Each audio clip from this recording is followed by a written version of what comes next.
दोस्तों, क्या आपने फैक्ट्री में पतंग यानी कि काइट को बनते हुए देखा है? और पतंग में लगने वाले मांझे को फैक्ट्री में कैसे बनाया जाता है? आखिर पतंग बनाते वक्त किस कागज का इस्तेमाल किया जाता है? आइए जानते हैं आज की इस वीडियो में। सबसे पहले बात करते हैं पतंग यानी कि काइट बनाने की। तो काइट मैन्युफैक्चरिंग के लिए एक खास प्रकार के कागज का यूज किया जाता है, जिसे वाइब्रेंट भी कहते हैं। ये कागज वजन में काफी ज्यादा हल्की और काफी पतली भी होती है। तो दोस्तों, सबसे पहले इस कागज के शीटों को ये ऑटोमेटिक मशीन कागजों को निर्धारित वर्गाकार साइज में काट देती है और छोटी फैक्ट्रियों में ये कागज को काटने का काम हाथों से भी किया जाता है।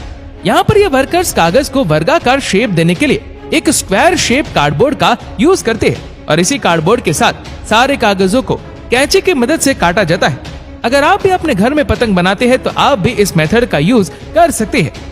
अब इन सारे कागजों के बंडल को पैक करके काइट पेंटिंग सेक्शन में भेज देते हैं। दोस्तों, इस सेक्शन में पतंगों को और अट्रैक्टिव लुक देने के लिए ये ऑटोमेटेड मशीन इन सादे कागजों पर कलरफुल डिजाइन और कंपनी के नाम की ब्रांडिंग करती है।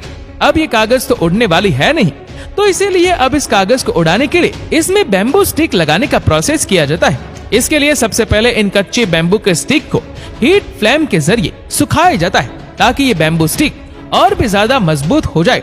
अब यहाँ ये वर्कर्स अपने हाथों से इन बैम्बू स्टिक को गूंद और मैदे से बने लेयर की मदद से कागज पर असेंबल करते हैं। यहाँ पर असेंबल करने का काम हाथों से किया जाता है और पतंग बनाने के अंतिम प्रोसेस में पतंग के निचले भाग में पूंछ लगाया जाता है।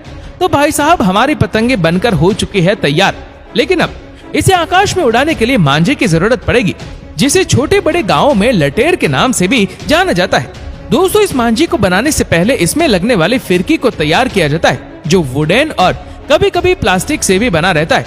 तो सबसे पहले वुडन को गोलाकार शेप दिया जाता है, जिसके लिए एक राउंडर मशीन का यूज किया जाता है और साथ ही इन फिरकियों को फिनिशिंग देने के लिए इनके किनारों पर सैंड पेपर को घिसा जाता है। अब रोटेटर सिस्टम में सभी फिरकियों को डाला जाता है। ये रोटेटर मशीन तेजी से घूमकर उसमें उपस्थित सारे वुडन के गद्दों को बाहर निकाल देती है।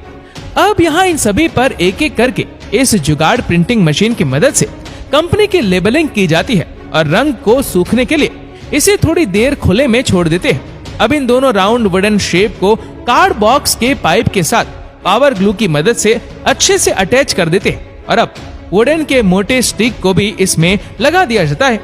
तो चलिए अब जानते हैं सादे धागे को फैक्ट्रियों में मांझा करने का प्रोसेस क्या होता है।